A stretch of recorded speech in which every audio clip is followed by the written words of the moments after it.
Collar bells, sweet silver bells, all seem to say from Christmas. Christmas is here, bringing good cheer to young and old, making ding dong, that is the song, major for me, Ngunyan sa ikalimang aldaw kan Misa Ginaldo. Magayon na po to niyato, taano tamay Pasko. Ano ta nagseselebrar kita kan Pasko? Kung mailing niyato, babasahon niyato ang banal na kasuratan, anda natipan pano nin tanda asin profesiya para sa pagabot kan Mesiyas.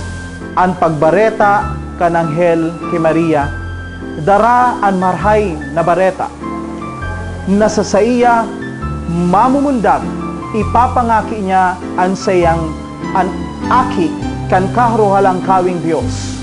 Si Jesus, na mayong iba, kundi an sa tong paratubos asin paraligtas. Ang baray na bareta dinadara bako lang para kay Maria, kundi para sa tuya gabos. Iyan ang esensya kan Pasko.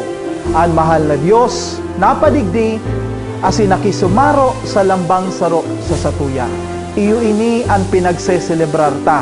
Bako si Santa Claus, bako ang mga regalo na pwede niya tong marisibi, bako ang Noche Buena, bako ang kakanon, kundi persona, verbo na ni tao. Ang verbo nakisumaro sa lambang saro, sa lambang tao. Sabi ko nga ni, ang Pasko day nakukupas. Kaya nga ni bagaylo nindo ang tataraong Pasko, kupas, ang Pasko perming bago. Asin kun ang mahal na Diyos, perming nagdadara kan marhay na bareta, ang mahal na Diyos perming nagliligtas uro aldaw, lambang panahon, lambang momento, lambang oras, nangangahulugan, an aldaw, perming Pasko.